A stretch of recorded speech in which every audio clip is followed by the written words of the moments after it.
નમસ્તે. ગુજરાતી સાહિત્ય ન્યૂઝ ફોરમમાં ઇન્દોરથી નિર્ઝરી વસાવડા આપની સાથે.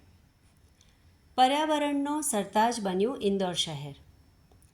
પર્યાવરણની દ્રષ્ટિએ દેશ પ્રદેશમાં ઇન્દોર શહેર સ્વચ્છતામાં મોખરે હતું જ, સાથે આંતરરાષ્ટ્રીય ક્ષેત્રે અન્ય 31 દેશોમાં ભારતમાં આવેલ મધ્યપ્રદેશના ઇન્દોર શહેરને વેટલેન્ડ શહેર તરીકે જાહેર કરવામાં આવેલ છે. અહીં થોડું વેટલેન્ડ વિશે જાણીએ. વેટલેન્ડ એ એક અલગ અર્ધજળચર ઇકોસિસ્ટમ છે, જેના ગ્રાઉન્ડ કવરમાં પાણી છલકાય છે અથવા સંતૃપ્ત થાય છે. બીજી રીતે કહીએ તો કાયમી ધોરણે વર્ષો કે દાયકાઓ સુધી માત્ર મોસમી પૂરના પરિણામે એનોક્સિસ પ્રક્રિયાઓ થાય છે, જે છોડ, પ્રાણીઓ અને સૂક્ષ્મ જીવાણુઓના વિશિષ્ટ એસેમ્બલની તરફેણ કરે છે. આ સજીવો ધીમી ગતિએ ચાલતા પાણીના સમયગાળાને સહન કરવા માટે રચાયેલ અનુકૂળ પ્રદર્શિત કરે છે.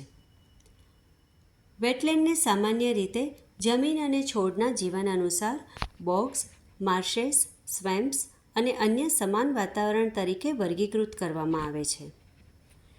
પર્યાવરણ ક્ષેત્રમાં આંતરરાષ્ટ્રીય સ્તરે કામ કરતી સંસ્થા રામસર સંધિ દ્વારા ભારતના અનેક શહેરોને આંતરરાષ્ટ્રીય સ્તરે પ્રતિષ્ઠિત વેટલેન્ડ શહેરની માન્યતા જાહેર કરવામાં આવ્યા છે. એમાં 2 શહેરોનો ઉમેરો થયો છે, ઇન્દોર અને ઉદયપુર. આ રામસર સંધિ વિશે જાણીએ તો 1971માં ઈરાનના રામસર નામના સ્થળ પર વિભિન્ન દેશોએ હસ્તાક્ષર હેઠળ એક આંતર સરકારી સંધિનું નિર્માણ કર્યું, જે વેટલેન્ડ અને એના રક્ષણ માટે જરૂરી બંધારણ પૂરું પાડે છે અને ઉપલબ્ધ માપદંડને આધારે વેટલેન્ડનું સંરક્ષણ કરે છે. આ રીતે 2015માં રામસર સંધિની 12મી કોન્ફરન્સમાં વેટલેન્ડ સિટીની માન્યતા પ્રમાણના કાર્યક્રમ શરૂ કરવામાં આવ્યા. વેટલેન્ડના સંરક્ષણ સાથે શહેરી વિકાસમાં પણ ઉત્કૃષ્ટ યોગદાન આપતા શહેરોને વેટલેન્ડ શહેરની માન્યતા આપવામાં આવે છે. ઔદ્યોગિક ક્ષેત્રે વિકસિત ઇન્દોર શહેર પર્યાવરણ ક્ષેત્રે પણ સંતુલન રાખી રહ્યું છે. ઇન્દોરમાં સિરપુર અને યશવંત સાગરને રામસર સંધિ દ્વારા ઉચિત સ્થાન ગણવામાં આવેલ છે.